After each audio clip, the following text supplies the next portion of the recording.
Kaunta dong, kaunta. Kaunta day.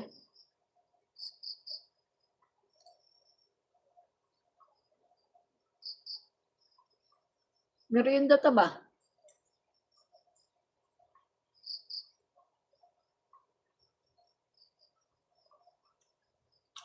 Ay, gutom. Gutom naman, oy.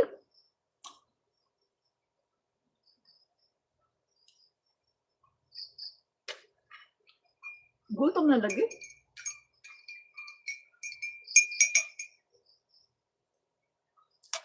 Merienda sa ta. Merienda ta day.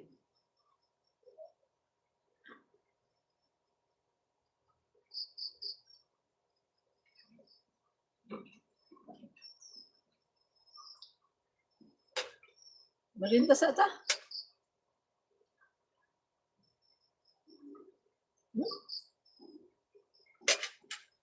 May tao. Buksan ko lang pintuan. May tao.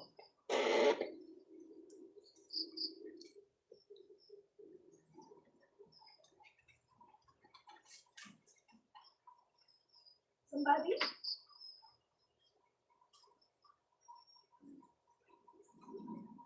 Somebody out there?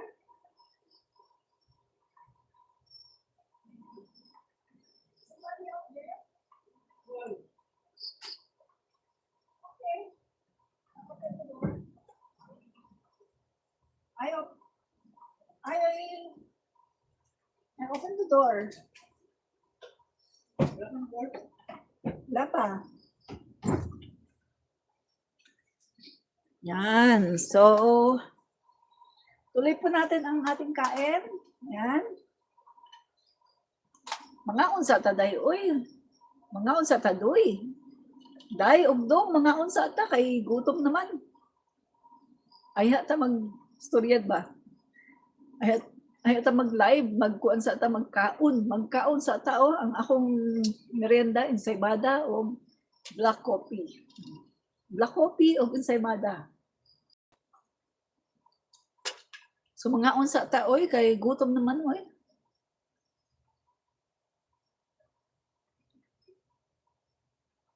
Power.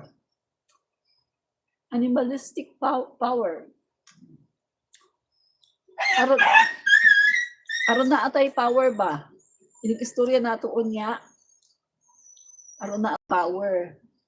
Magkaon sa ta, no? Merienda sa ta ba?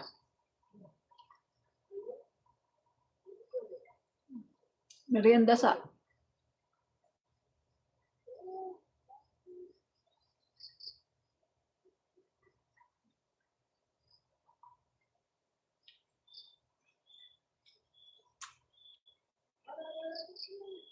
Pagkahuman, ay ta mag-live. Ay ta magkuan sa atong topic.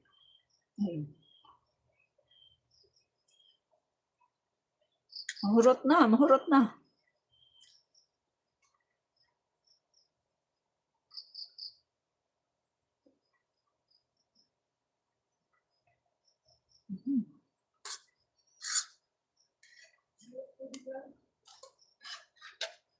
Dami ilang kuan. Dami ilang ensaymada. Ensaymada with cheese.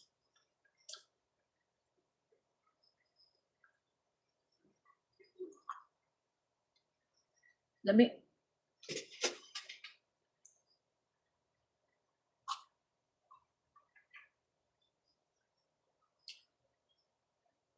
Dami lagi.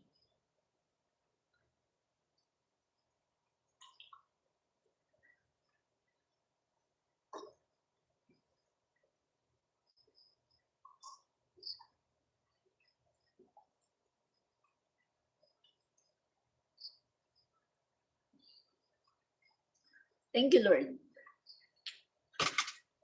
Thank you, Lord. Nabusog na po. Busog na ako. Tubig. Inom sa ata tubig.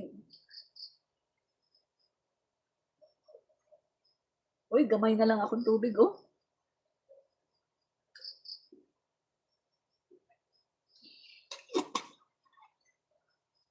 Gamay na lang ang akong tubig.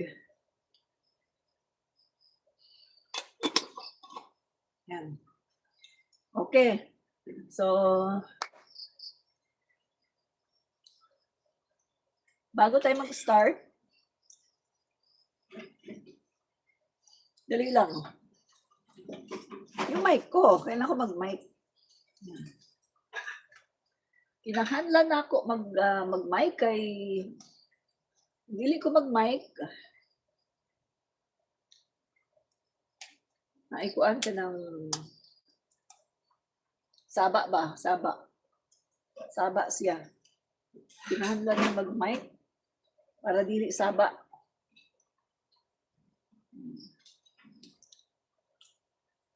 Okay?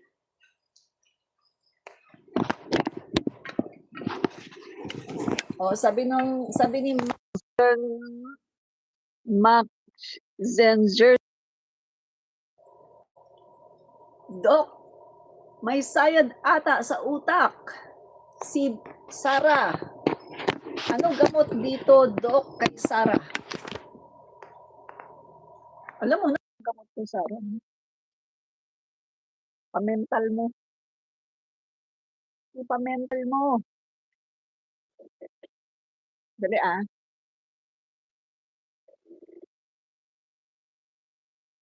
Dali.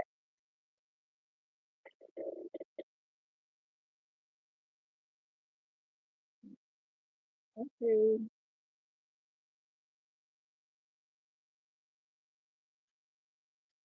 Okay.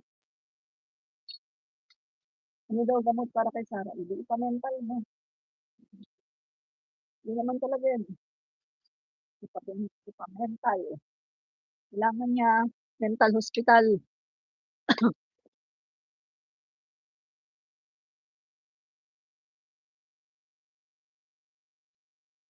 Ipamental mo.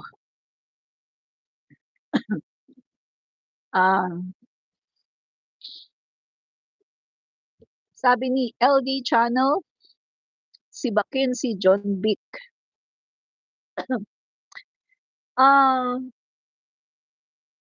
Let's leave everything, no, sa wisdom ng ating Pangulo.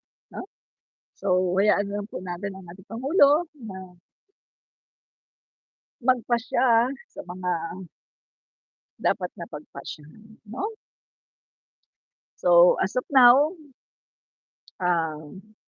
alam ko po na nakikinita ko na pagbalik ni General Torre ay tatanggapin na niya. No? Itong binibigay sa kanya. Binibigay sa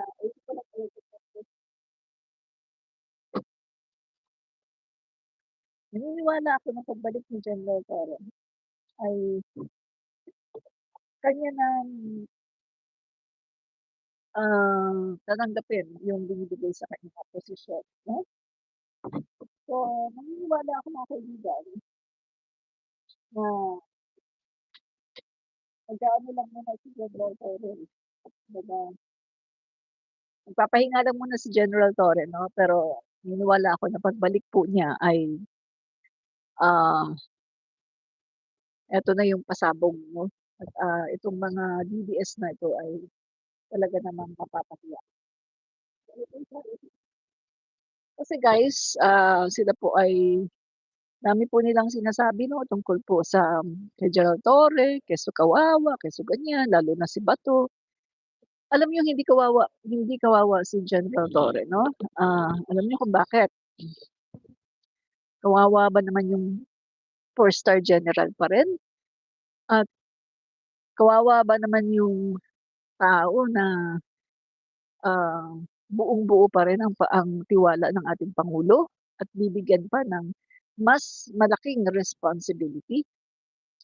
Alam niyo mga kaibigan na ito ang tingin ko. Para sa akin, ang isang napakagaling na General Torre. Kasi guys, pagdating sa PNP, ang dami niyang boss. Sa totoo lang 'pag PNP chief si General Torre, ang dami niyang boss. Andiyan yung kailangan niyang mag-report sa NAPOLCOM.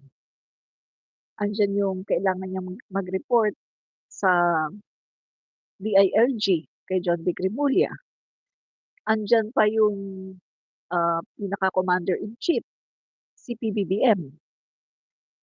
So, para sa isang napakalakas na personalidad na katulad ni General Torre, na independent at sanay na magdesisyon ng mag-isa ha, na wala ng kinukonsulta-konsulta. Sanay siya sa gano'n guys kasi independent siya, eh, strong leader 'no, napaka-strong leader. Napakahirap sa isang personalidad na napaka-strong leader mo, decisive leader ka, puwede kang mag-decide without your bosses. Kahit wala ang boss mo, makakapag-decide ka ng maayos and everything kasi nga magaling siya, eh, magaling talaga si General Torre. So, para kay General Torre at ito ramdam na ramdam ko guys, kasi sa totoo lang, ganyan din ako, eh, nung nagtatrabaho ako. Ganyan din ako guys, eh. Yun bang decisive ako, eh. Minsan meron akong mga pasya na, "Oh, 'pag gusto ko ito kung nakikita kong tama." Eh, magpapasya na ako kahit hindi pa alam ng boss ko at paninindigan ko 'yan, 'no? Isa 'yan sa ugali ko guys. Hindi mo ako puwedeng hawakan na ganyan. Hindi mo ako puwedeng mahawakan sa leeg. Paninindigan ko. Kaya nga natutuwa ako ngayon kasi wala akong boss. Kaya may inoferan ako nung nakaraan kong, um, employer 'no, kasi wala ng COVID, et cetera. So pinapabalik ako 'no, at mas malaki ang ibabayad sa'kin salary. So sabi ko, "Never mind, hindi na ako babalik at least ito wala akong boss." Kahit si PBBM hindi ko naman siya boss. PCO, wala akong boss. Boss ko ang sarili ko. Gigising ako ng maaga, gigising man ako ng tanghali o ng hapon, matutulog man ako ng maaga, ng tanghali o ng hapon, wala sa aking magmamando dahil ako ang boss ng sarili ko. So, sabi ko sa, aking, boss noon 'no, "Hindi na ako babalik, gusto ko na 'to." Para akong ano guys, eh, yung 'yan katulad kay General Torre 'no, decisive, strong, hindi mo mahahawakan sa leeg. So, para sa mga katulad naming personality, napakahirap yung marami kang boss. Kaya ito mga kaibigan, ito sa tingin ko, mas okey itong mangyayari na ilalagay si General Torre sa isang, ahensya o sa isang let's say, ah, task force 'no, anti-crime, anti-corruption 'no, task force o kung ano mang, tatawagin 'no, kung ano mang tawag sa, pamumunuan na 'yun ni General Torre. At magre-report lang siya directly to the President. Diretso sa presidente. Hindi na siya dadaan sa NAPOLCOM, wala ng DILG na kailangan pang, ah, approval, wala na, diretso na sa pangulo. So mga kaibigan, ang ganda ng gano'n 'di ba?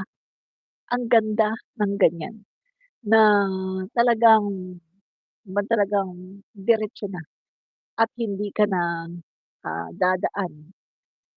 Hindi na kailangang approval ng DILG, approval ng NAPOLCOM. 'Pag may mga desisyon ka, desisyon mo lang 'yun at isa lang ang boss mo, ang presidente. Ang ganda 'di ba? Ah, ang ganda mga kaibigan 'no? Napakaganda po nun. So para sa akin, ito po, fit na fit talaga 'yan kay General Torre. Dahil si General Torre po ay strong leader, may pagka-headstrong din 'no, at saka very decisive, nagpapasya kahit na hindi pa niya ipapa-approve basta 'pag alam niya na, "Eto, karapatan ko 'tong magpasya nito, paninindigan ko 'to." So, may gano'n po 'no, medyo may ganyang ugali si General Torre. The same with me, na mahihirapan po ako kapag marami akong boss. Kasi hindi mo ako mahahawakan sa liig. Ipaglalaban ko, 'pag alam ko, eh, hindi, tama ako, kahit boss ko 'yan. Kaya nga nagkakaroon ako ng mga clash sa boss ko dati. Nagkakaroon ng gano'n, ng, mga misunderstanding. Nauuwi sa pagre-resign ko.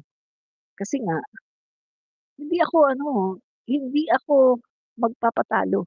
'Pag alam kong tama itong desisyon ko, hindi po puwede. Tama ang desisyon ko dahil alam kong tama ito. Pinag-aralan ko, pinag-isipan ko. Tama ito. May gano'n din akong ano, ugali. Kaya hindi ako pupuwede sa maraming boss. Isang boss okey na sa'kin. At ngayon wala akong boss, boss ko lang sarili ko. Yung presidente hindi ko naman siya boss, eh, kasi hindi naman niya ako binabayaran, 'no? Wala naman akong bayad. Gano'n din naman kay speaker, hindi ko rin naman siya boss, oh. So, ang ginagawa ko lang talaga ngayon ay talagang, let's say, suporta coming from the heart, galing sa puso na suporta. Yun mga kaibigan, ang ginagawa ko ngayon. Ang suporta ko sa gobyernong ito at sa ating pangulo ay galing sa puso, walang bayad, 'no? Yan po mga kaibigan, 'no? Sabi niya, "Uy, bakit umiiyak si Lorraine?" Basahin ko nga 'to si Lorraine, umiiyak siya, oh.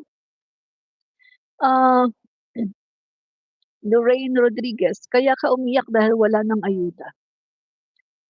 Panahon ni Duterte, panahon po ni Duterte 'yan. Doon ko lang naranasan umiyak. Sa buong buhay ko, hindi ako umiiyak dahil walang pambili ng pagkain. Never kong naranasan 'yan. Naranasan ko lang sa panahon ni Duterte. Wala na, walang-wala na. Kasi nga inutil si Duterte, inutil. Napakalaki niyang inutil. May trabaho ako, maganda trabaho ko, malaki ang tax ko kasi malaki ang sahod. Ni-lockdown niya, na wala namang may COVID dito sa lugar, ni-lockdown niya. Hindi naman pala niya kayang pangatawanan na pakainin ang mga tao. My God, inutil talaga. Inutil, napaka-inutil talaga ni Duterte. Pinaka-inutil na pangulo ng Pilipinas.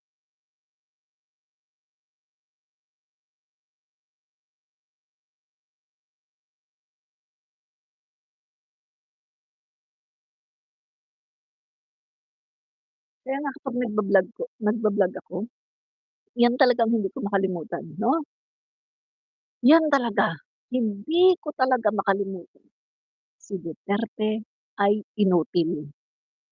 May Bayanihan Act 1, may Bayanihan Act 2, kung saan magbibigay ng ayuda kasi ni-lockdown niya. Katungkulan ng gobyerno na pakainin ang mga Pilipino dahil ni-lockdown. Pero anong nangyari? Walang ayuda, wala.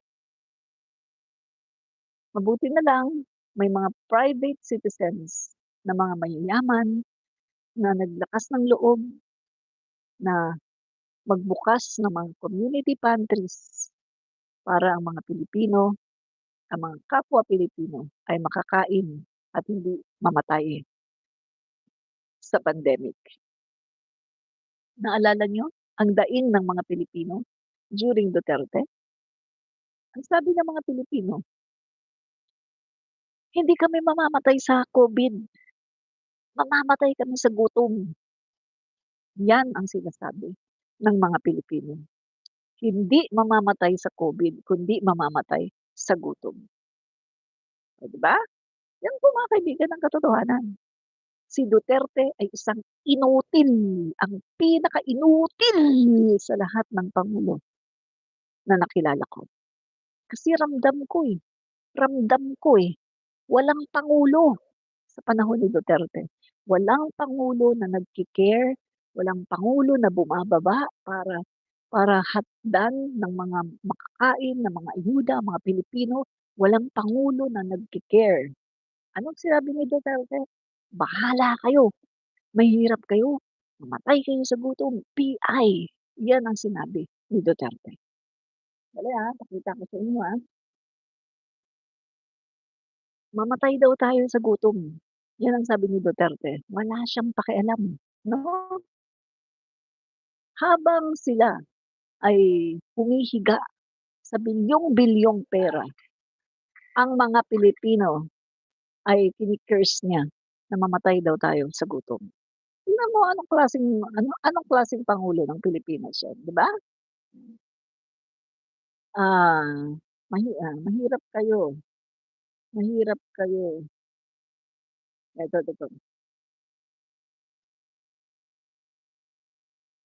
yan 'to. Mag-tiis kayo sa hirap at gutom, wala akong pakialam. I hate corruption. Hindi ako nagmamakalimit. Marami rin akong nanakaw pero naubos na. Ah, Hirap kayo. marami siyang nanakaw.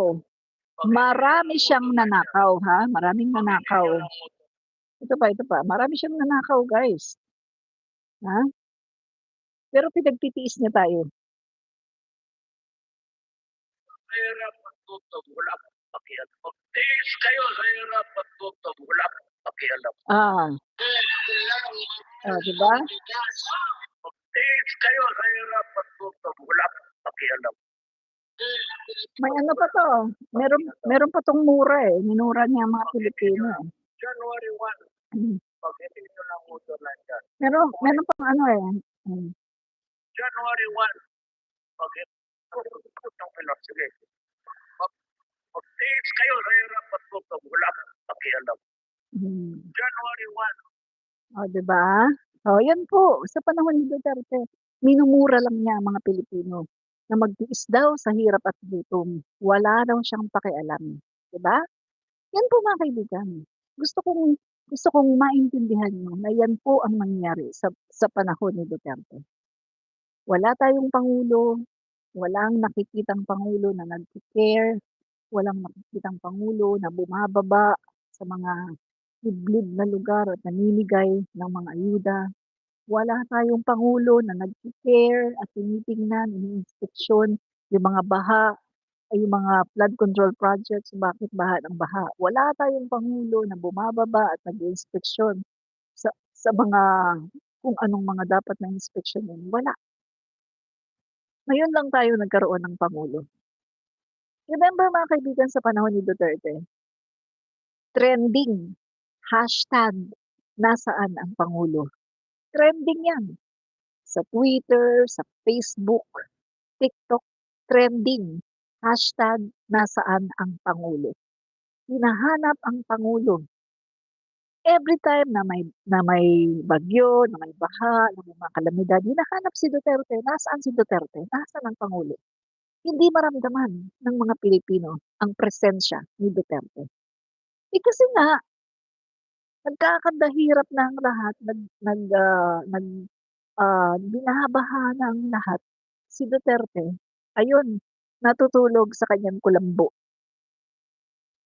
Safe na natutulog sa kanyang kulambo, nananaginip pa habang ang mga Pilipino ay binabayo na ng disaster.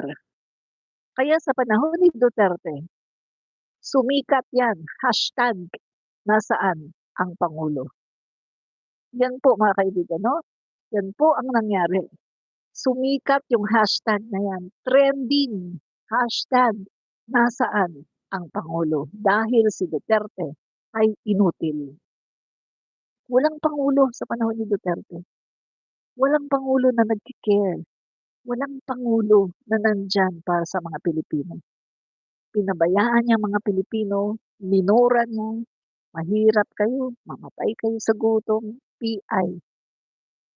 Katulad ng pagmumura niya sa Diyos at tinawag na stupido, minura din niya ang Papa, ang mga Pilipino, na mamatay daw tayo sa gutom. Hindi ko nakakalimutan mga kaibigan.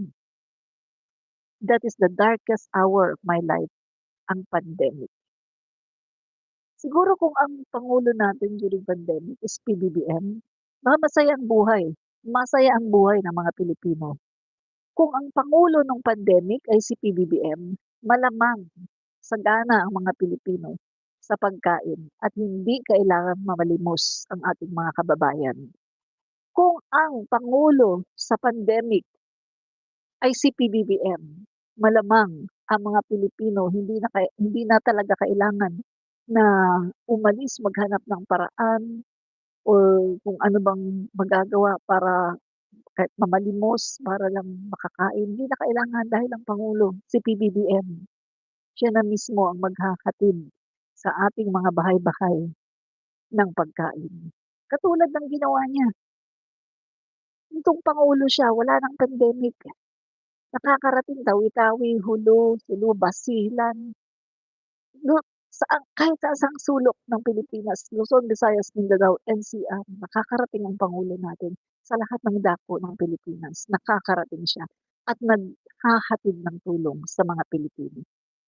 Sabi ko nga nataon kasi na ang pangulo natin ng pandemic ay inutil. Kung hindi sana inutil ang pangulo natin ng pandemic, hindi naman tayo mahihirapan. Yun ang katotohanan, mga kaibigan. Nagkaroon tayo ng inutil na pangulo ng Pilipinas noong panahon ng pandemic. Kaya tayo ay hirap na hirap. At marami ang hindi makakain dahil walang pagkain. Marami yung ating mga kababayan na mamalimos sa kalsada. Kaya naman, yung iba nating kababayan na mga may kaya, nagmagandang loob, nag-community pantries. Tapos anong ginawa ng Duterte admin? Ni-red tag. Ni-red tag, NPA daw. Alam mga kaibigan, dalawa lang ang Duterte administration. Ganito yung Duterte admin. Kapag ikaw tinutuligsa mo ang Duterte administration, i-red tag ka, sasabihin NPA ka. O kaya sasabihin bangag ka. Dalawa lang yan. Pero lahat ng sinasabi nila na NPA, kay Duterte bumabagsak. Dahil alam naman natin na si Duterte ay isang leftist. At ang sabi niya, I am a leftist, I am a socialist, and I will be forever a leftist. At mga kaibigan, siya ay aliw na aliw at talagang tuwang-tuwa, pinagmamalaki niya si Joe Masison. At pinupuntahan niya ang mga NPA sa bundok, dinadalhan niya ng mga pagkain, dinadalhan niya ng mga pangangailangan, damit, rubber shoes. Yun ang ginagawa nila. Habang ang mga militar natin ay hirap na hirap sa pagtugis sa mga NPA, si Duterte, alam niya ang kuta at sinusuplayan niya. At siya rin ang nagpalibing, binigyan niya ng Heroes Burial ang isang mataas na leader ng NPA sa Davao. In short, mga kaibigan, lahat ng binibintang nila ay NPA ka. Nagpo-fall kay Duterte. Si Duterte ay NPA. Even yung isang army, no? Nagsabi, isang army, mga kaibigan, nagsabi siya, nakalimutan ko yung pangalan, na si Duterte daw ay isang mataas na leader ng mga NPA. Mataas na leader ng NPA, si Duterte, no? Sabi po, no, ng isang sundalo. Kasi nakita daw niya, nandun daw siya, nakita daw niya si Duterte na nagko-command, no? Ano pa, yung sinasabi nila na bangag-bangag, o sa kanila din nagpo-fall. So, yan po ang strategy ng Duterte administration. Kapag kumakalaban ka sa kanila, sasabihin na NPA ka o dili naman kaya ay bangag.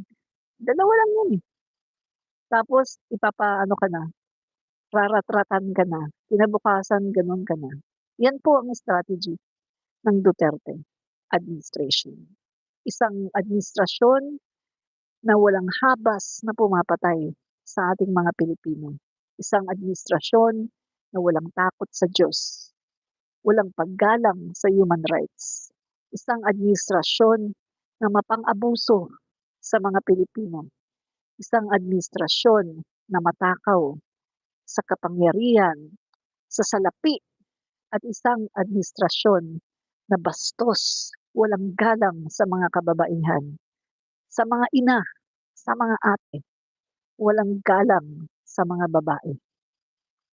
Yan po ang administrasyon ng dating Pangulong Duterte. Kaya nga ang legacy niya wala eh. Wala. Nandun siya ngayon, nakakulong, na karma, sa kanyang kasong crime against humanity. Karma. Pero yung mga biktima, 30,000 na mga biktima ng EJK at yung mga pamilya ay patuloy pa rin na humihingi ng hustisya. Na hanggang ngayon ay hindi pa rin nabibigay ang hustisya. Na kaibigan, ang sabi nga, kahit matsugi pa si Duterte, hindi na maibabalik ang mga buhay na nawala na 30,000. Kahit matsugi pa si Duterte, hindi pa rin niya mababayaran ang lahat ng mga kasalanan na kanyang ginawa. Kahit matsugi pa si Duterte, mga kaibigan, hindi na maibabalik ang buhay ng mga bata na natsugi sa war on drugs. Hindi na maibabalik ang buhay ng mga babae na buntis, lolo, lola, ama, ina, nanay, ate, kuya, estudyante, mga kabataan na nawalan ng buhay dahil kay Duterte. Hindi na mababalik ang 30,000 na namatay sa panahon ni Duterte nang dahil sa kanyang war on drugs. Para lang silang mga langgam na basta lang ginaganon. Para lang silang mga hayop, mga walang dignidad na basta lang kinikitlan ng buhay. At dahil lang meron tayong isang pangulo na makahayop, makademonyo, na walang pakialam na kumitil ng buhay ng ating kapwa Pilipino. Isang pangulo na hindi marunong gumalang sa karapatan ng tao. Isang pangulo na hindi marunong gumalang sa karapatan ng mga Pilipino. Walang Diyos. Isang pangulo na hindi naniniwala sa Diyos. At isang pangulo na conceited, selfish, na ang kanya lang iniisip ay ang kanyang sarili at ang kanyang pamilya. Paano magpayaman, kung paano iangat ang kanilang buhay, magkaroon ng power. Pero wala siyang plano ng mga Pilipino ay gumanda ang buhay. Walang plano si Duterte. Inutil. Siya ay isang inutil na pangulo. Yan po mga kaibigan, ang katotohanan. Isa siyang inutil. Inutil si Duterte. At hindi ko makakalimutan kahit ako ay nasa hukay na, hindi ko makakalimutan ang pagiging inutil ni Duterte. Hindi ko yan makakalimutan. At ituturo ko yan sa aking mga anak, sa aking mga apo, na itong ulo na ito, nagngangalang Rodrigo Duterte, siya ang pinaka-inutil na pangulo ng Pilipinas. Wala kang makuha, wala kang makita na maganda sa pangulong yan. Inutil. Yan mga kaibigan, no? So, Ronnie Balado, gusto nila ang ginawa ni Sara na magnakaw. Correct, no? Gusto talaga ng mga DDS yung ginagawa ni Sara na magnakaw. Tama lahat ng sinabi mo. Yan. Ang dami dito DDS. Ay, opo. Galit na galit sila sa akin, no? Tuwing ako yung nagla-live, galit na galit sila sa akin kasi totoo yung sinasabi ko. Tumatagos sa kanilang puso, sa kanilang isipan, yung aking mga sinasabi. Tagus-tagusan, maging sa kanilang butot, kalamnan, tumatagos yung aking sinasabi. Ha? Eh, Pasensya na lang sila 'no, pasensya sila. Bahala sila sa kanilang mga buhay, wala akong pake sa kanila 'no. So, okey, mga kaibigan, good news 'no, after 50 years, naku ang PICC 'no, 'yan. So, mga kaibigan 'no, magkakaroon po ng 'yan, imo-modernize 'no, ire-renovate po ang, PICC na pinabayaan po ng napakaraming mga administrasyon 'no.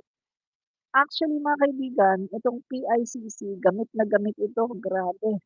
Dito dito nag-o-taking 'no, yung mga pumapasa ng bar, pumapasa ng, kahit anong, mga exam 'no, dito po nag-o-taking.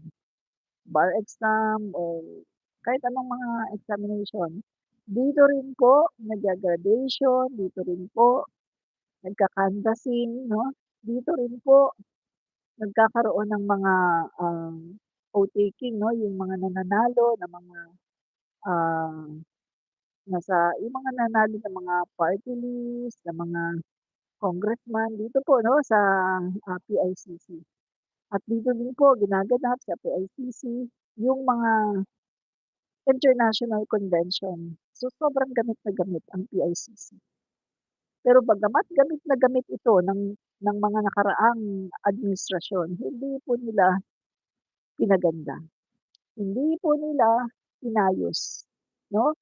So, parang ginamit lang nila tapos wala, ano? So, hinayaan lang maluma, hinayaan nila na gano'n na lang. At least ngayon mga kaibigan 'no, sa pamumuno po ng ating Pangulong Bongbong Marcos Jr., meron tayong isang First Lady, Lisa Araneta Marcos, na tinitingnan po niya lahat. Ano ba ang mga dapat na i-renovate, katulad po ng ginawa niya sa National Museum, sa Intramuros. Ay grabe mga kaibigan 'no, yung mga na-renovate diyan ang gaganda at ngayon mga kaibigan mga tourist spot na 'yan. Eh, katulad na lang sa Pasig, Bigyang Buhay Muli, aba ang gaganda mga kaibigan. 'No, ang ganda, pasyalan at narinig ko nga ang daming DDS. Nung pumunta kami dun guys, ang daming DDS namamasyal. Galing mo ha, mga kaibigan ha, tutu-bati ko sila kay F. Elisa Marcos pagkatapos. Grabe, sila pa ang nauunang namamasyal, mga kaibigan. Parang katulad din yan sa ano, 'pag ino-open na ni PBBM ang Malacanang at pinapakain yung mga tao, nauuna din yung mga DDS. Kung titingnan natin ang kakapal ng mukha 'di ba, ang kapal ng mga mukha. Oh, galit na galit sila sa Pangulo pagkatapos 'pag ino-open ang Malacanang, merong mga libreng pagkain, libreng rides, andun sila nauna pa, ang kakapal ng mga mukha. Samantalang sa panahon ng tatay nila, walang gano'n. Kasi ang tatay nila, hindi ino-open ang Malacanang sa publiko. Ino-open lang ni Duterte ang Malacanang para sa mga sexing babae na mga nagso-show, yung mga alam mo mga sexy, mga mocha girls, mga naka-panty, mga naka-bra, gano'n. Open ang Malacanang sa mga babaeng bugaw. At ang nag-ano nito, ang nagsabi nito, mismong DDS vlogger. Si yung ano, yung kalbo, si Nino Barsaga. At si Maharlika din pinasabog 'to, 'di ba? Sabi ni Maharlika, si Bayad Bay daw ay isang bugaw. Nagdadala daw 'yan ng babae sa Malacanang, 'no? So mga kaibigan, 125,000 bawat babae. 'Yan dinadala 'yan sa Malacanang sa panahon ni Duterte.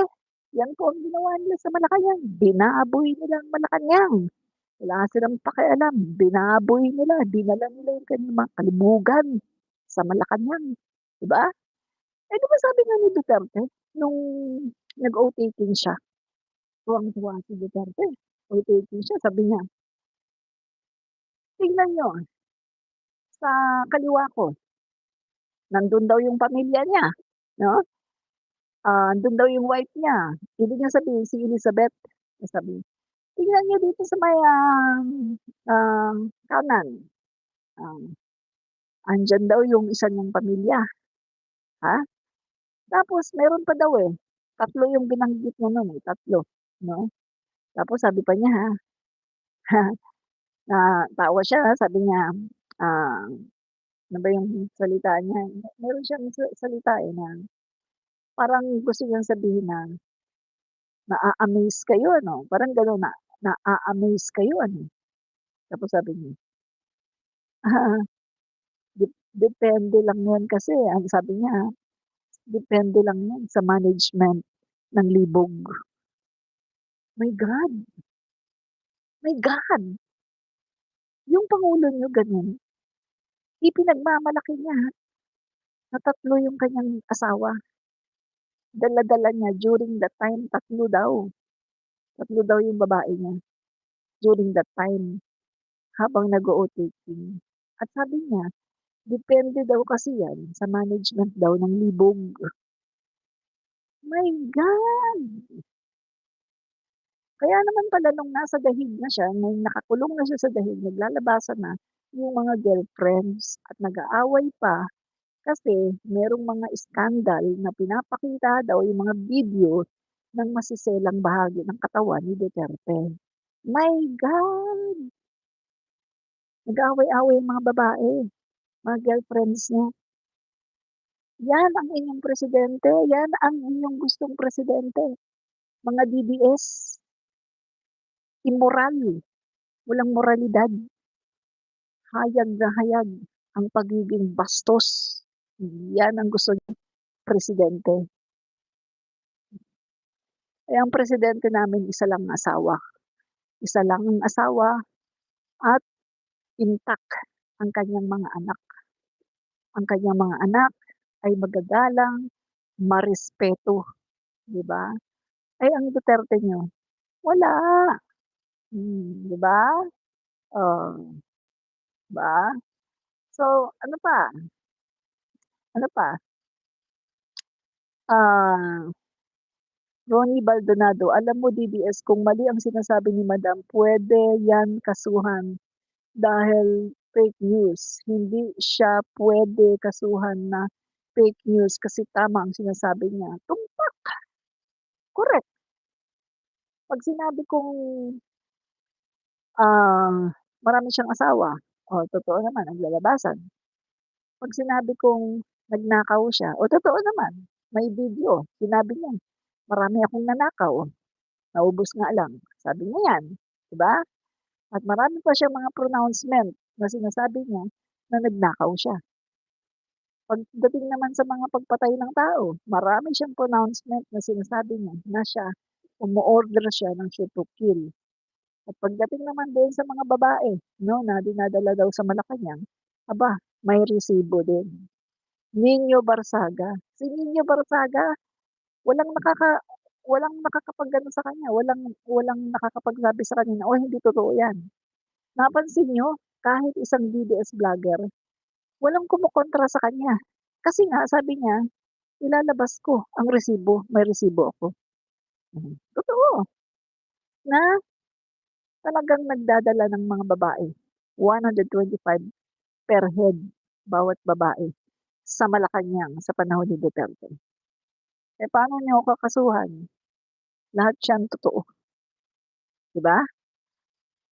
Eh, sa totoo lang dapat nga kayo ang kinakasuhan, kasi, sabi ni Duterte bangag daw si PBBM.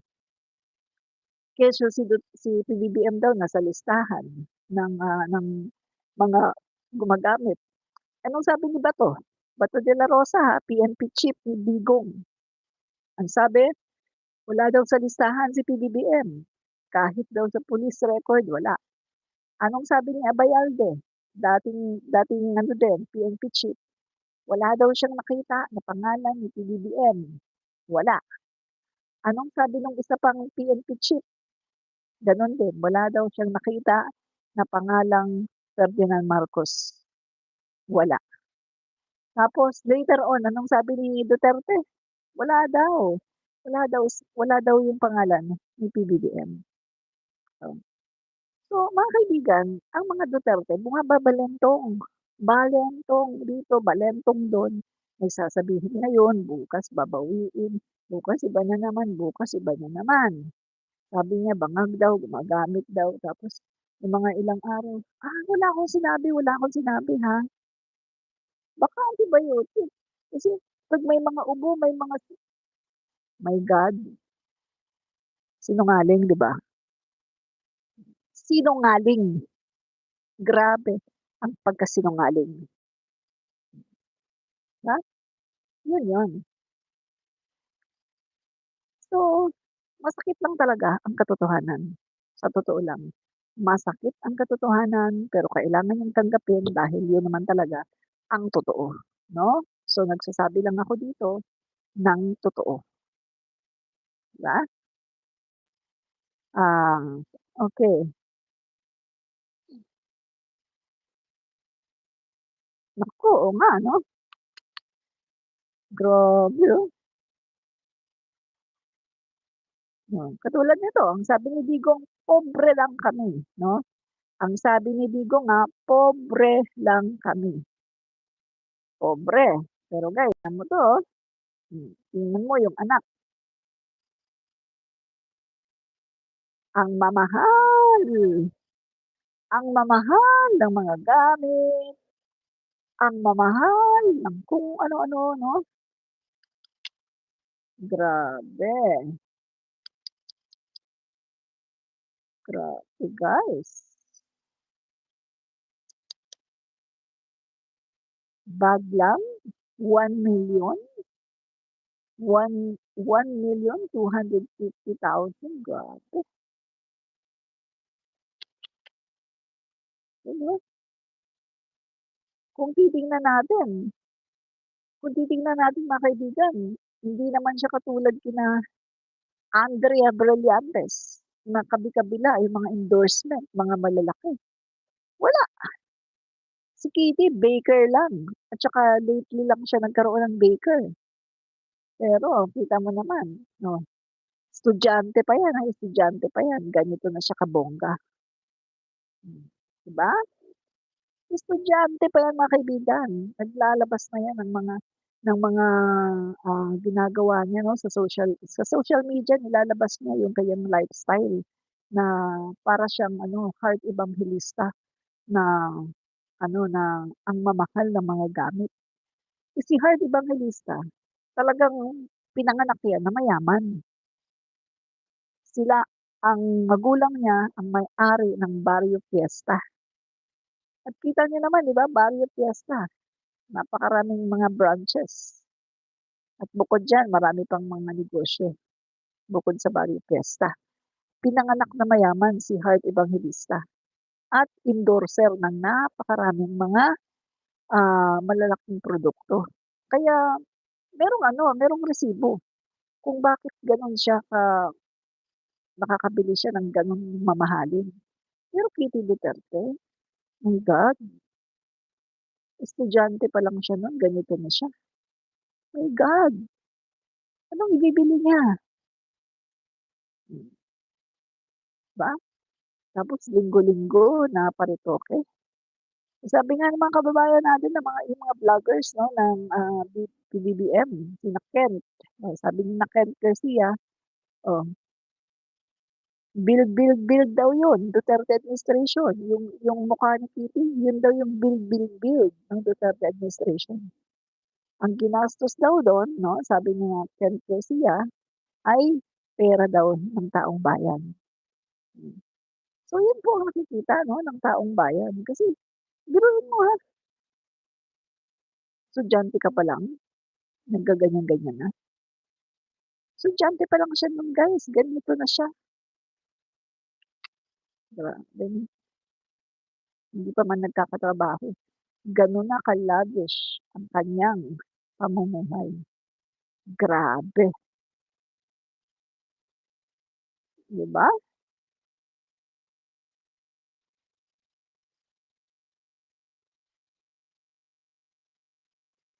Grabe 'di ba?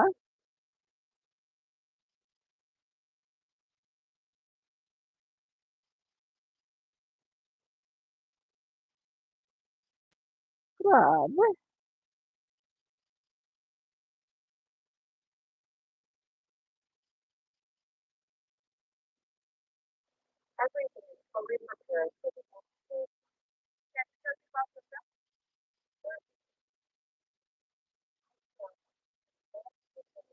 robot designed for the LTO summit.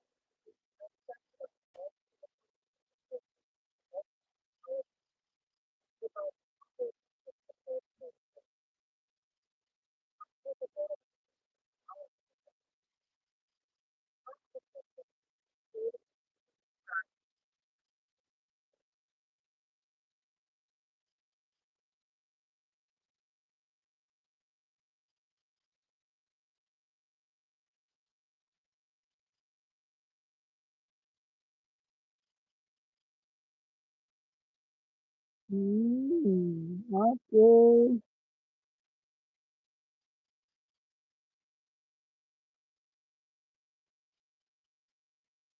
Sila-sila lang. Sila-sila lang mga basta ano, basta kaalyado, 'yan gano'n. Gano'n daw 'yun sa panahon ni Duterte.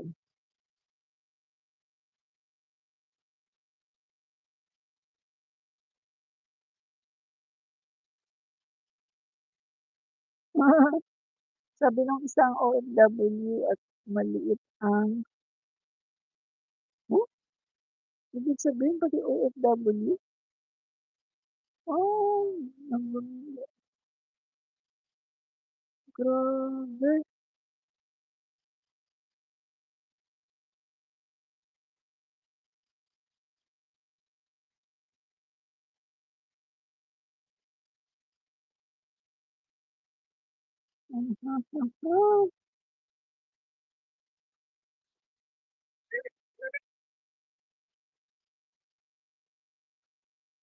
Okey,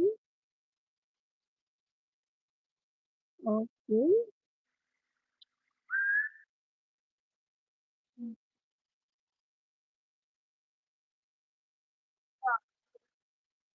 'Yan. So, mga kaibigan 'no, ipapalabas lang natin 'to.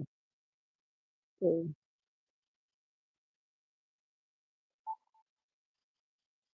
Ito. Ito.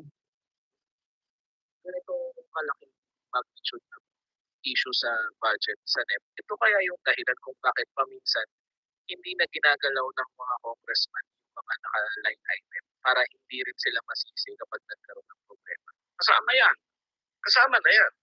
Siyempre, pag hindi kasi ganito yan eh. Pag may line item, pwedeng nanggaling sa taas yun eh. Ibig sabihin, sa taas meaning the Secretary's Office. No? Kasi naging national project eh. Pag makikita mo yung mga project schedule, may iba nakalagay Central Office. Pag Central Office, eh, no touch ka na dyan. Meron tayong tinatawag na allocable, tsaka nag-invento ng salita yung mga ano na, unallocable. Wala sa dictionary yun eh. Parang portrait pa. So, allocable, unallocable. No?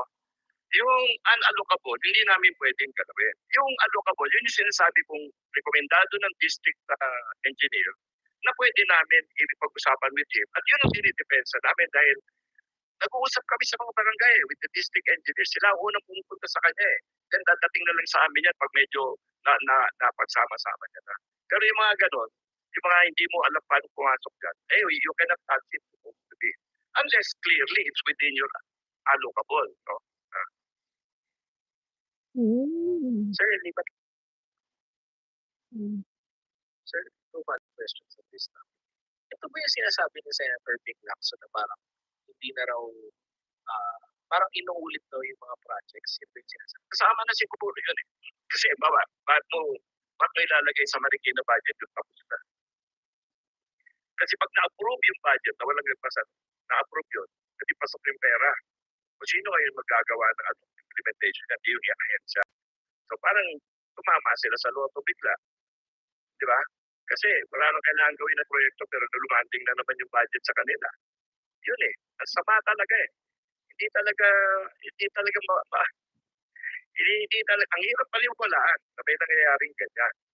Eh, siguro dapat buksan natin, di ba? Tignan natin, imbestigahan natin to. Paano ba nangyari to?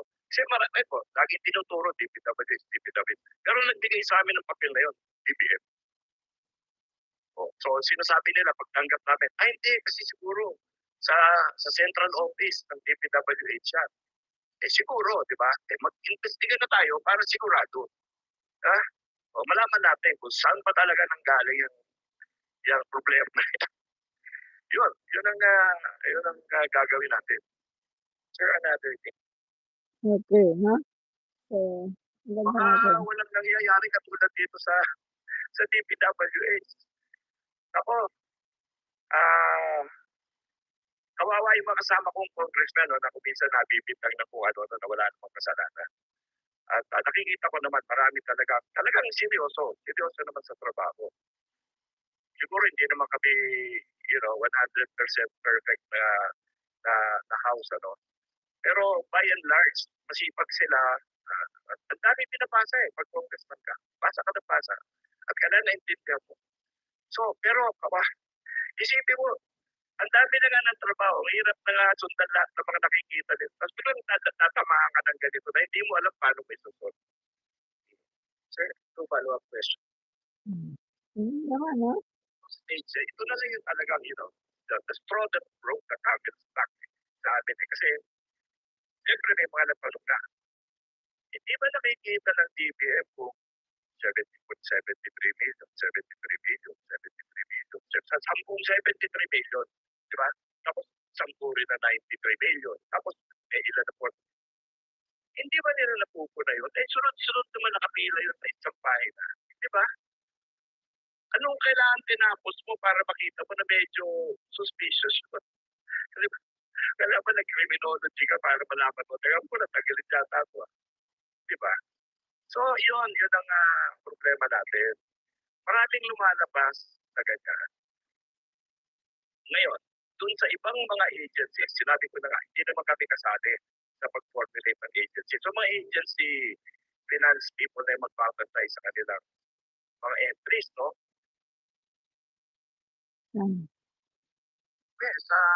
Sa party leaders meeting.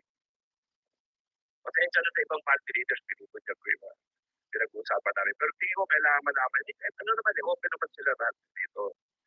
Nung nagtanungan kami, halos lahat. Ang dami. Ako lang. Ito pa. Hindi ba naman napakawalang yan ang gumawa nito? Sabi nga ni majority leader, sabi niya, I also experienced the same thing. Pati yung mismong distrito ng ating Pangulo at ang ating majority leader, kinalarin ng ganyan. Napakawalang yan, guys, di ba? So, maraming diskusyon kapag I will leave it to the chairman of appropriations to tell you ano yung specific solution. Siyempre, nakahanap kami ng solusyon.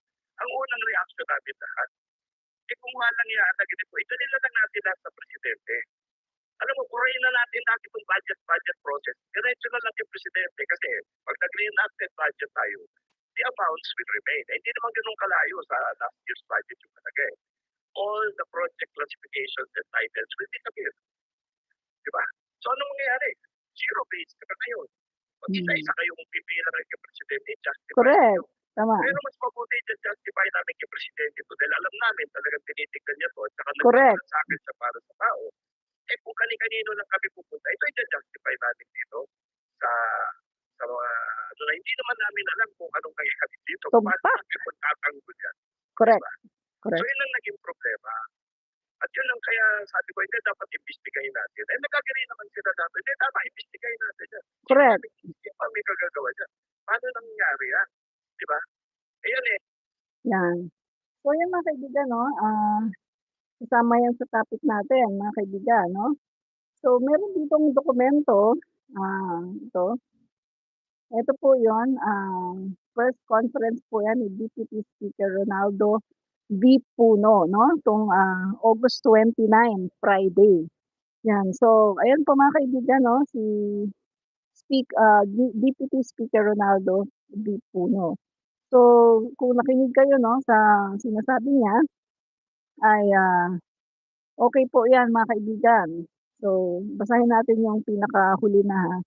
Ito, sabi niya dito, so yan ang situation sa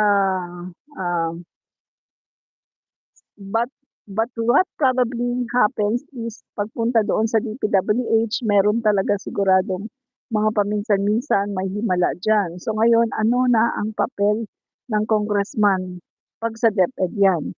magre-request kami sa DepEd. Kung minsan ginagawa ng DepEd, binibigyan lahat ng distrito at least or 2 school buildings or classrooms para everybody natutulungan. Then yung mga priority nila, sila na rin ang gumagawa niyan. So yan ang situation sa DepEd. Pero kung babantayan natin yan, ang tingin ko, mas maganda yung paraan na iniisip ngayon. Kasi may mga congressman ngayon na gumagawa ng panukala na hindi exclusive sa DPWH ang construction works. Pwedeng ipagawa ang mga school buildings sa local government. So, okay mga kaibigan, no? Parang yung sabi ng ating Pangulo na um, yung katulad sa mga flood control ay ibibigay sa mga local governments. No?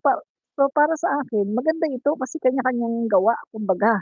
Kasi kung lahat ay ibibigay sa Department of Works and Highways, tapos dahil sa sobrang dami, biruin mo, Luzon, Visayas, Mindanao, NCR pa, sa sobrang dami, sila lahat. So parang sa tingin ko, ito siguro yung nangyayari. Kaya nagkakaroon ng korupsyon kasi lahat sila yung humahawak eh. So walang ibang humahawak. So dahil sa sobrang dami ng proyekto nila, yung iba na-overlook na nila, napapabayaan na. So ganito. Kaya sa tingin ko mga kaibigan, maganda itong suggestion no, na ibigay na no, sa mga LGU, mga kaibigan. Halimbawa, sa Makati. So, sa Makati, sila na bahala sa flood control o LGU na bahala sa pagpapatayo sa mga paaralan. So kung merong mga pumalpak diyan, ang sisisihin ngayon LGU. So yung LGU ngayon ang mapuputukan, no? So sa tingin ko mga kaibigan, magkakaroon pa ng competition, healthy competition. Kasi sasabihin ng ibang LGU, ay naku, hindi puwedeng mas magaling itong kapitbahay natin na LGU. Halimbawa yung Taguig, Makati. Ay naku, hindi ako papayag mas maganda yung flood control ng Taguig o ng ano. Ay kailangan gandahan natin yung sa atin. Kailangan ayusin natin yung proyekto natin. So magkakaroon pa ng healthy competition. At dahil diyan mga kaibigan, naniniwala ako na mas magiging effective yung mga gagawing proyekto, no? So kung titingnan natin, tama yung sinasabi ng ating Pangulo na ibigay na lang 'no, yung mga proyekto, diretso na lang, ibigay na sa mga LGU, sila na ang bahala sa kanilang mga proyekto. Sila na ang bahala sa flood control nila, sila na bahala sa mga, kakulangan sa mga classroom, kakulangan sa mga kung anong mga buildings, tutal sila naman ang nakakakita niyan kasi sila yung nandiyan at yung mga tao na kanilang mga mamamayan, sila ay nakakapagsabi kung ano talaga yung kailangan nila. Kaya naniniwala ako mga kaibigan na tama talaga ito 'no, itong sinasabi ni PBBM at nitong, si Deputy Speaker 'no, Puno na maganda gawin na lang, gano'n na lang 'no mga kaibigan para hindi na lahat sa DPWH. Kasi sa dami, sa sobrang dami ng mga proyekto na hinahawakan ng DPWH ay na-overlook na nila yung bawat proyekto at nagkakaroon na talaga ng korapsyon. So, division of labor na lang talaga mga kaibigan. Ito yung maganda eh, division of labor.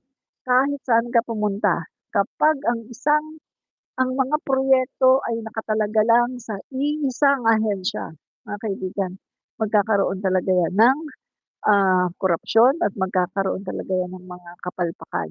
Pero kapag merong division of labor, oh, ito, bahala na kayo diyan sa ano niyo, oh, ito, sa Makati, bahala na kayo diyan, LGU ng Makati, sa mga flood control projects or whatsoever. O Mandaluyong, bahala na kayo diyan, o ano, Bulacan, Cavite, et cetera, kanya-kanya, bawat LGU. Mas magiging epektibo at mas magkakaroon pa ng healthy competition, 'di ba? Yun mga kaibigan, ang katotohanan, 'di ba? Yan. So, yan po mga guys, yan po mga kaibigan, ang katotohanan. So, itakal na natin yan 'no. Okay. So, tapos na po yan yung ating, topic na yan. Okay, iba naman, diretso naman tayo dito sa iba nating topic. Ito. So, Eto mga kaibigan, wala, ini-screenshot ko yun, eh. Ito, ito. Ang sabi po 'no, ni Lustay, okay, mabalik na tayo kay Lustay. Ang sabi po ni Lustay, kontrolado dapat ng pangulo ang pondo. Naniniwala si Lustay, Sara Duterte, na maiiwasan ang korupsyon sa bansa kung hindi hahayaan ni President Bongbong Marcos na makialam ang mga mambabatas sa national budget. Dapat kung ano yung lumalabas, sandali lang 'no, mambabatas, kikialam ang mga mambabatas. Kung titingnan natin in the history of the Philippine Congress, nag-iisa lang ang parang hari na nagkaroon ng 52 billion at walang iba kundi ang kanyang kapatid. Take note ang nagsasalita ngayon ay si Lustay. Pero ang kapatid niya ang nakakuha ng 52 billion. Tingnan mo mga kaibigan, ang kapal ng mukha, 'di ba? Super kapal talaga ng mukha niya. Nagsasalita siya ng tungkol dito, pero yung kapatid niya ang nakakuha ng 52 billion. Grabe mga kaibigan 'no, grabe talaga 'di ba? Grabe talaga si Lustay 'no? So eto, ang sabi pa ni Lustay, naniniwala si Lustay, Sara Duterte na maiiwasan daw ang korupsyon sa bansa kung hindi hahayaan ni President Bongbong Marcos na makialam ang mga mambabatas sa national budget. So kaya ba,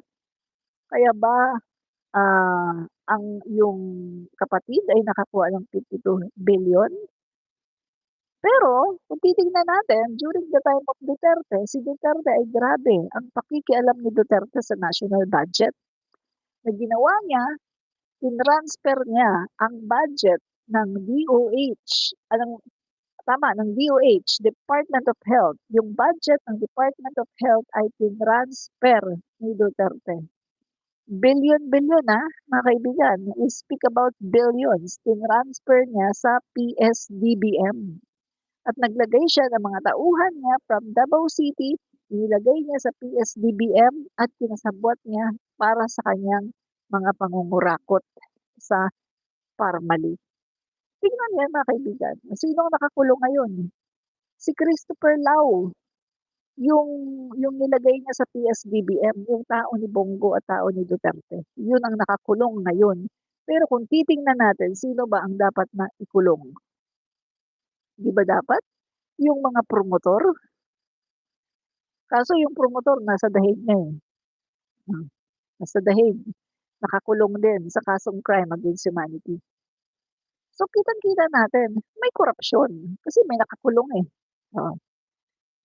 Nakulong siya ngayon na panahon ni PBBM, pero sa panahon ni Duterte, nakalaya. Christopher Lau, ngayon nakakulong na. No? So kitang-kita po mga kaibigan, si Duterte, pinakialaman niya ang budget ng Department of Health at kanyang inilipat sa PSDBM para magamit nila sa pangungurakot. Yan po yung pagnanakaw na ginawa ng Parmali habang ang mga Pilipino ay nangangamatay sa gutom at sa sakit ng COVID-19. Yan po mga kaibigan ang ginawa ng Duterte administration na hinayaan niya na pagnakawan ang Pilipino. No? Ganyan po siya, ka-irresponsable at kainutil na Pangulo ng Pilipinas. Sabi pa ni Lustay, dapat kung ano yung lumalabas sa budgeting system from the Regional Development Council, paakyat sa National Development Council, paakyat sa cabinet level, at kung ano yung napag-usapan based on development plans, yun ang nasusunod sa niya sa isang panayam sa The Hague nitong Webes. Yan, hindi dapat pumapayag ang Pangulo na pakialaman ng legislators ang budget. So yan po ang sabi ni Lustay. Yan. So mga kaibigan, may mali po dito si Lustay. Parang hindi siya abogada, no? Para siyang isang taga-squatter area lang na Marites, no? Parang hindi siya abogada. Mukhang ano ba 'to? Totoo bang nakapasa ng bar exam 'to? Bakit parang hindi niya yata alam?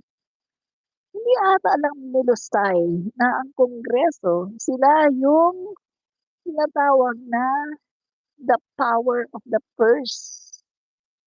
Meron silang the power of the purse na tinatawag. Purse, P-U-R-S-E. Pitaka. Pitaka. Naglalaman ng pera. Merong the power of the purse ang Kongreso. Yan ang kanilang power. Sila yung nagle-legislate, sila yung nag-scrutinize ng mga budget, sila din yung magdadagdag kung kailangan, at sila din yung magbabawas sa budget mo kapag excessive at hindi mo kayang panindigan, hindi mo kayang i-explain kung bakit dapat ka bigyan ng malaking budget, sila din yung nagtatanggal niyan. In short, mandato, it's the mandate of the Congress para pakialaman ang budget.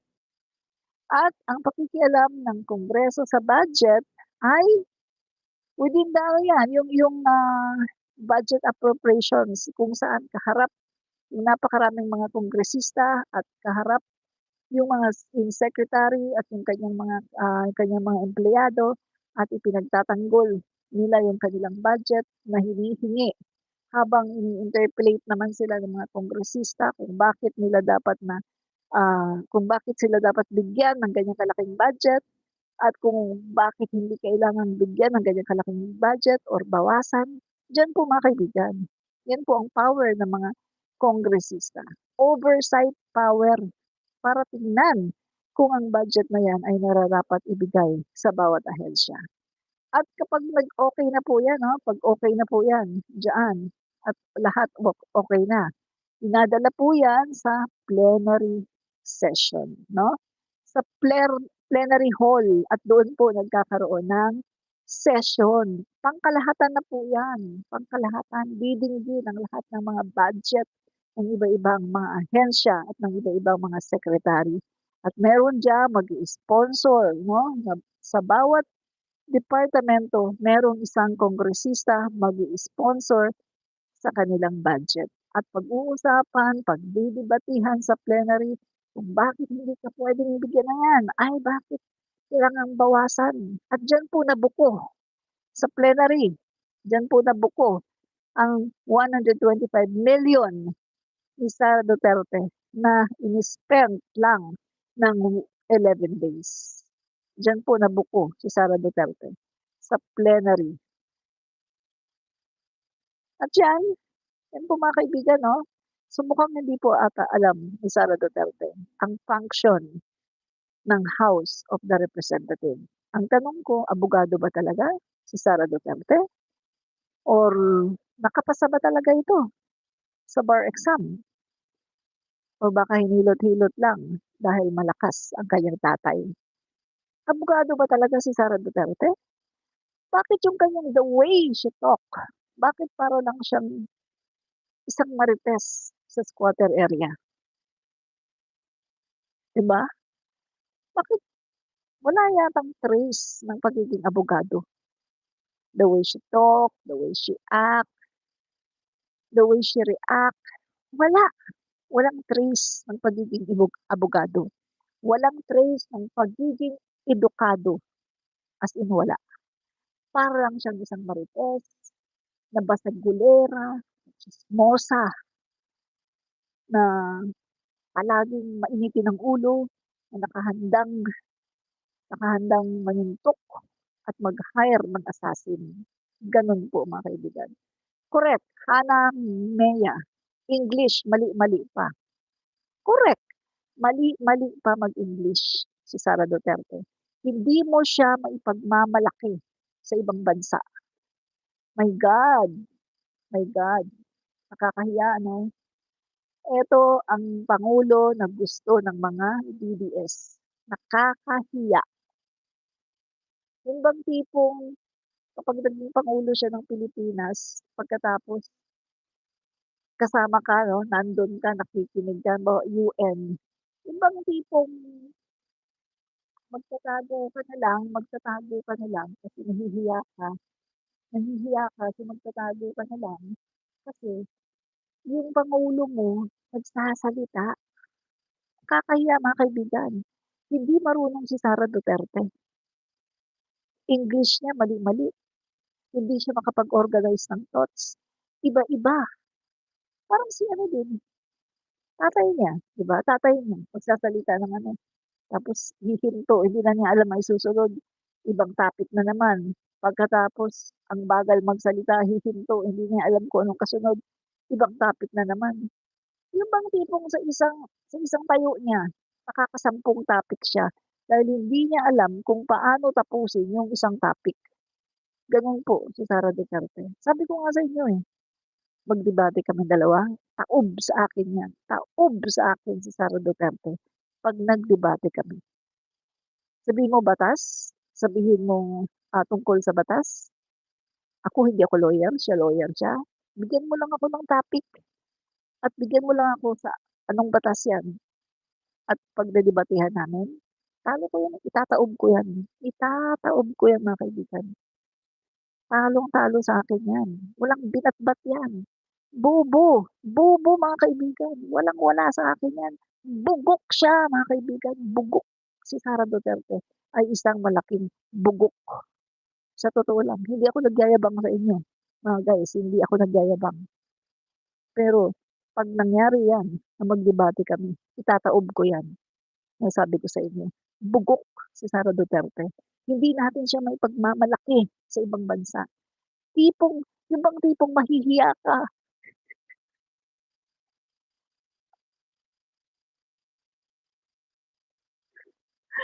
Nakakatawa 'di ba? Kasama mo, halimbawa 'pag naging pangulo 'yan, tapos 'yan magsasalita siya. Kung ano-anong sasabihin pagkatapos sasabihin ng mga ibang world leader, "Ha? Presidente ng Pilipinas 'yan? Bakit parang ano?" Hindi mo talaga siya maipagmamalaki guys. Grabe, hindi mo siya mapagmamalaki, 'no? Sa totoo lang. Nagpapa-shoutout si Ambasing Bonifacio, pa-shoutout kay Pablo Dia. Shoutout daw, Pablo Dia, ha? Yan, shoutout daw. Uy, Kamikanico Mix TV, maraming salamat sa pag-drop by, 'no? Kamikanico Mix TV, maraming salamat sa pag-drop by. Yan. Oo. Dave Gutierrez, shoutout mga ka-BBM watching from Holy Land. Yan. Shoutout din sa'yo, Dave Gutierrez. Yan, shoutout.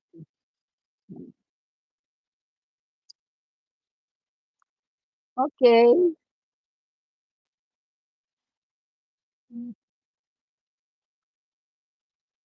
Okay. So, sandali, Okay. May papakita ako sa inyo.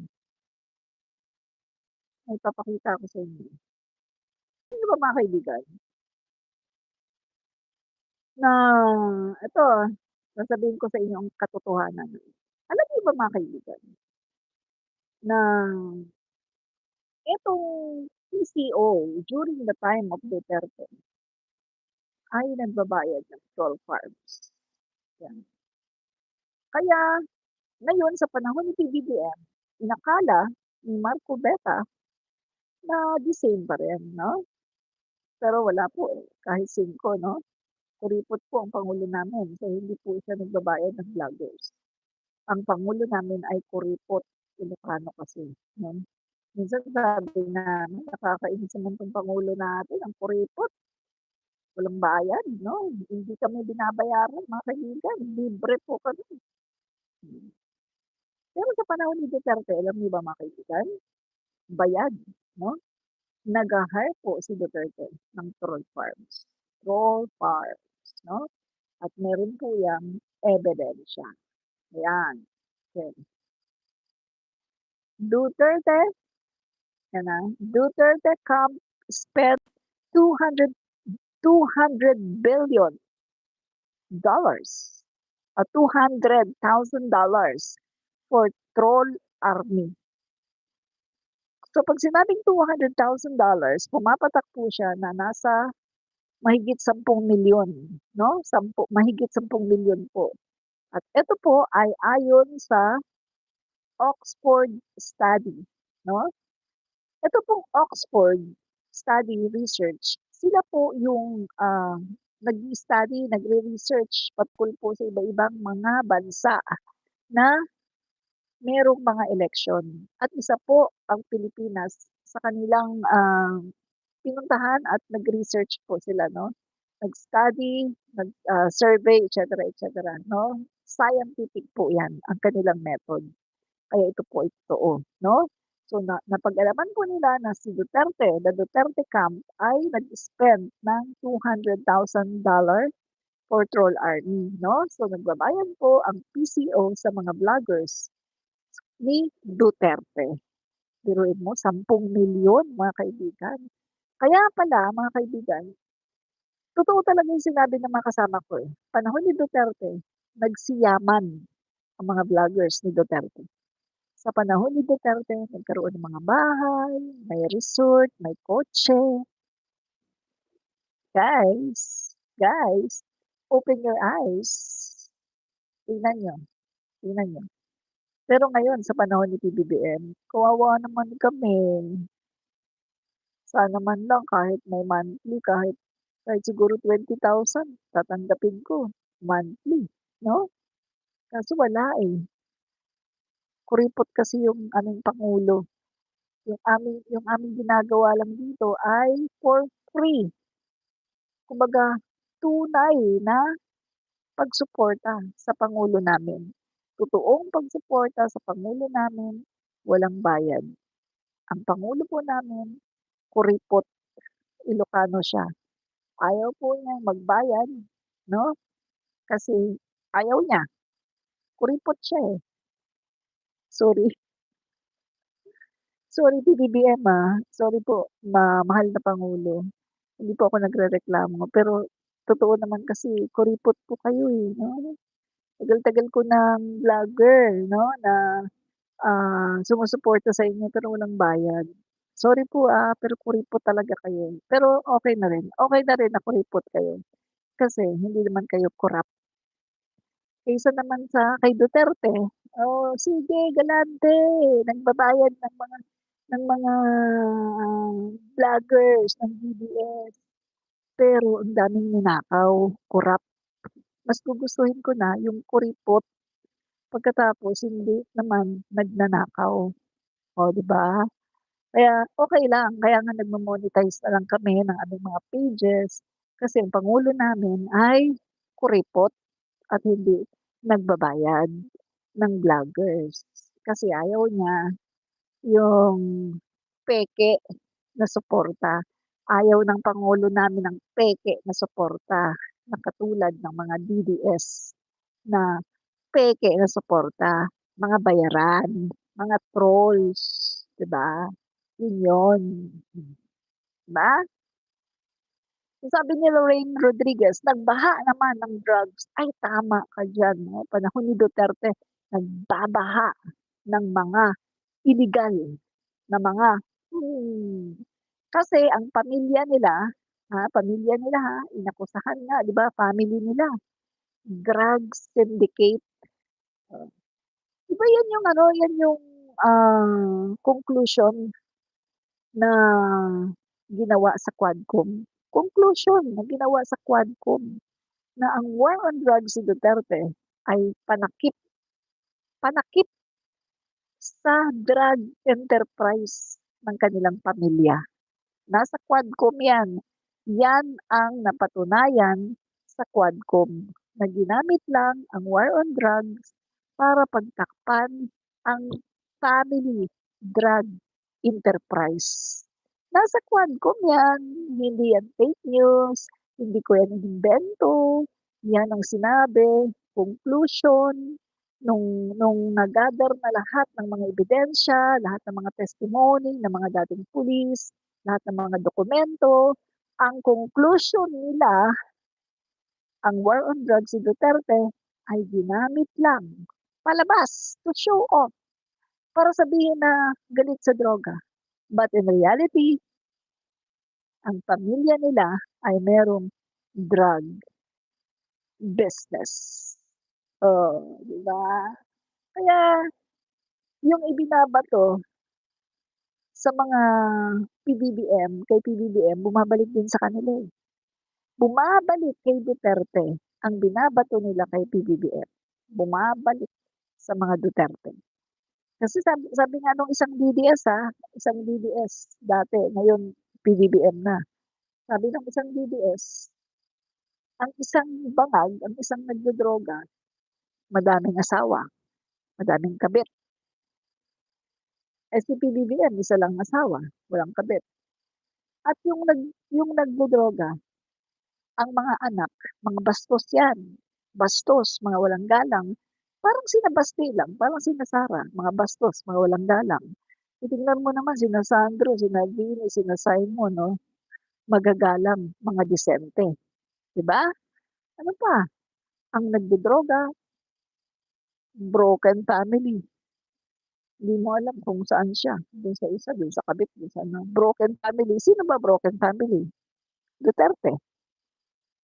Isa pa, ang nagdodroga, mainitin ang ulo, pumapatay ng tao. Sino bang pumapatay ng tao? 30,000. Si Duterte. Isa pa, yung nagdodroga, manyakis. Sino ba ang nagsabi na manyakis siya? Self-confessed maniac. Si Duterte. Inamin niya na siya ay nag-ano ng babae. Inano niya yung babae nila, yung kanilang katulong inano niya. Hmm, 'di ba? So, na kay Duterte, nasa Duterte family lahat ng mga ebidensya na sila ay bangag. 'Di ba? Makes sense? Lahat ng ebidensya nagtuturo kay Duterte na siya ang bangag. Kaya 'pag sinabi niyang bangag si PBBM, walang maniniwala, eh. Kasi, yung pangulo namin, kita mo naman, iisang asawa, ang babait ng mga anak, loving father, loving husband, mabait na, ah, anak din 'no, kina FL, Imelda. At nakita niyo, walang kabit, at nakita niyo buo ang pamilya, hindi pumapatay ng tao, hindi mainitin ang ulo, hindi nagme-meltdown, napakapasensyoso, ang ganda ng katawan, walang katiyan-tiyan, hindi katulad kay Duterte, buteteng laot. Si Duterte, buteteng laot, ang laki ng tiyan, ang liliit ng mga paa, ang papayat ng paa ni Duterte, ang laki-laki ng tiyan, buteteng laot, 'di ba? Eh, yung pangulo namin machong-macho, walang katiyan-tiyan, naggi-gym. So, lahat ng mga ebidensya, lahat ng manifestation ng paggamit ng droga, nandun lahat kay Duterte. Nandun lahat sa Duterte. At tignan niyo naman, yung mga nahuhuli, Davao City, 37 employees 'no, sa under Baste Duterte nagpositibo sa droga. My God. Ano pa, yung PR manager ni Sara Duterte, yung tinanggal niya noon nung panahon ng kampanyahan kasi nasangkot din sa gano'n. Oh, pagkatapos nung vice presidente siya, ibinalik niya. Oh, nasangkot na nga sa gano'n, eh. Tinanggal niya, eh, pagkatapos nung naging vice presidente siya, binalik niya.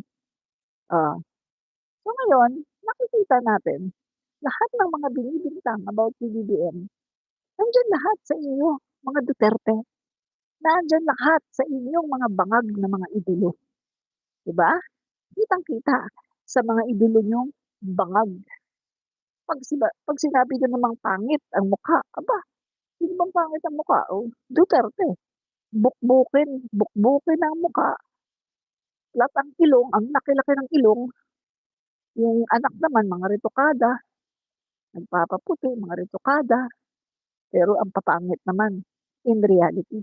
Tingnan niyo naman yung pangulo namin, oh, ang tangos ng ilong, chiseled nose, ang gwapo-gwapo lalo na ng kabataan niya. Romualdez, Marcos, Napulakay ang gwapo din, kahit na Pinoy ang dating.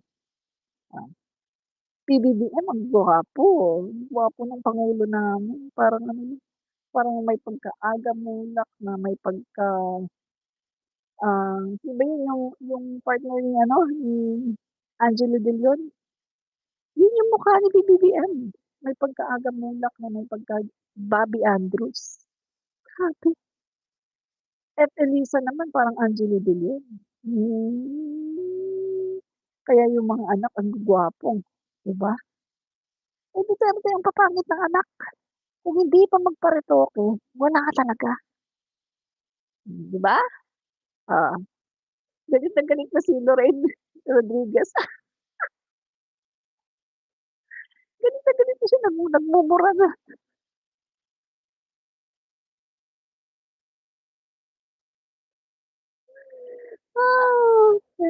Huwag po kayong magalit. Magkakaibigan tayo dito, ha? Magkakaibigan tayo. Ano lang 'to, diskusyon lang 'to. Healthy debate, 'no? Itong ating live ay ano lang, yung patungkol ito sa mga issues, 'no, mga issues. At alam niyo naman siguro yung tagline ko, 'di ba? Fight fake news, expose the truth, no? So, tayo po ay, um tumutulong sa pagdi-disseminate ng mga information, 'di ba? Yun yun. Tumutulong tayo sa pagdi-disseminate ng mga information at tumutulong tayo sa paglaban sa mga fake news peddlers. Yun po ang ating number one na misyon, labanan ang mga fake news peddlers. Kaya, yung tagline natin, fight fake news, expose the truth. Ay, galit na galit yung mga ano, mga DDS.